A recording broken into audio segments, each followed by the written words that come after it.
This is Hannibal from the HannibalTV.com. I just finished watching the Dark Side of the Ring documentary on Bruiser Brody.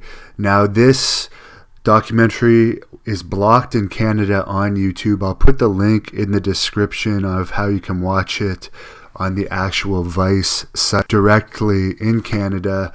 I felt it was a good documentary overall. I think it's great that the story is getting out to a potentially new audience.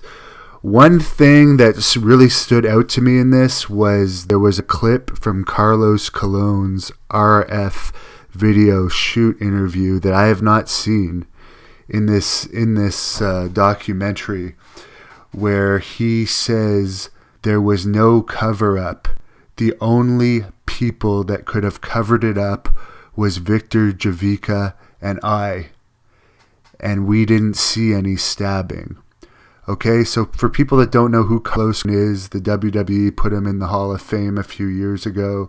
He is one of the owners of WWC Puerto Rico, which is the company that Bruiser Brody was killed in. Basically, he was killed in the WWC Puerto Rico's locker room by the booker of WWC Puerto Rico, Jose Gonzalez, who never lost his job after.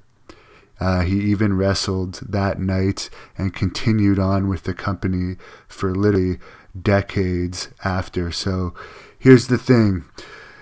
How can you say there's no cover-up when you were the ones that would have covered it up? That's a completely uncredible statement. And Abdullah the Butcher is also in this documentary. And in this documentary, he admits that he had 5% of the company. In other words, he was one of the partners in the company. So that makes what he says not credible in this as well. Because let me tell you something, Abdullah the Butcher and I used to be friends. We wrestled each other maybe 12 to 14 times.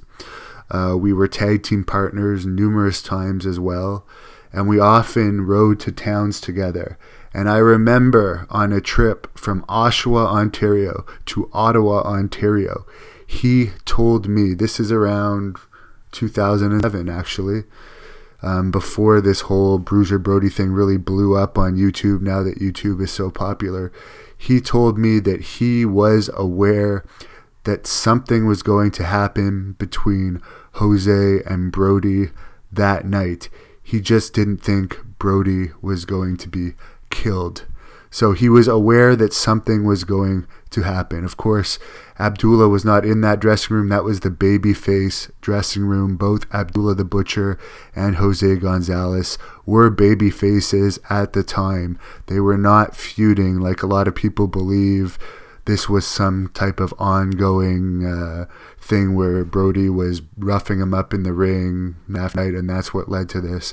No, they hadn't wrestled for a while. This was a premeditated thing that likely had more to do with money he was owed by the company than anything else. And of course, you describe in this that Brody was actually bleeding on the floor for half an hour to 45 minutes before any medical staff arrived. And I find it hard to believe that this event was at a stadium, an actual baseball stadium, and there was no paramedics at all in the stadium to tend to Bruiser Brody. There is another reason why I believe Carlos Colon was definitely, if nothing else, guilty of negligence in this case, because you're aware of someone being stabbed. He claims in this video, he didn't see a knife or he didn't see a stabbing, but Tony Atlas said he was the first into the shower room, and Carlos Colon was the second who actually pushed Jose against the wall. So at that time, Jose would have still had the knife and it would have been fresh after the stabbing. But my point is, someone's dying on the floor with serious wounds and you do nothing to get paramedics there or to start any type of first aid. It's just basically Tony Atlas standing over him. That's really fishy to me. So I'm going to keep doing my own research on this case. I've been interviewing people for years about it.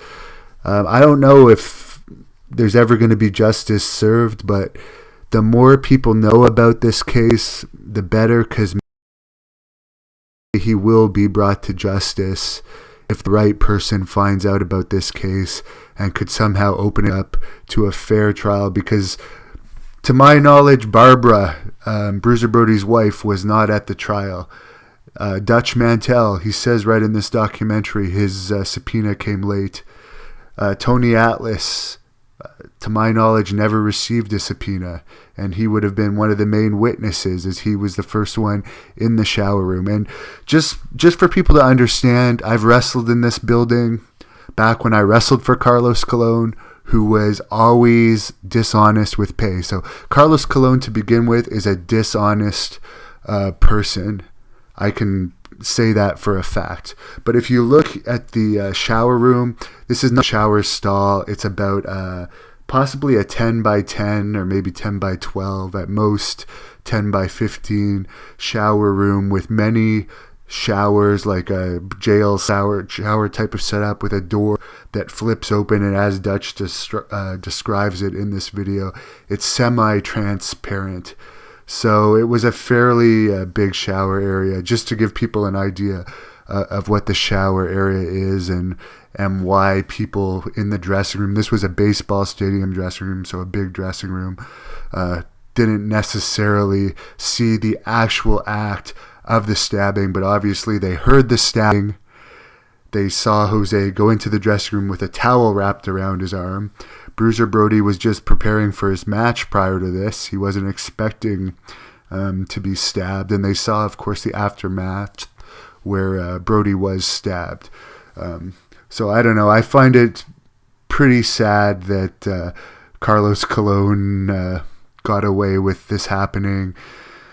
And Victor Jovica as well. He's the lesser known of the two main partners. Now, don't confuse Victor Jovica with Victor Quiones. Victor Quiones is dead now, but he was another minor partner, possibly with about 10% of the territory. And from what I understand, he was the one that actually made sure that an ambulance eventually got there. So my only thing is, why do I feel that Carlos Colon was at the very least negligent in this, if there was no premeditated conspiracy for this killing?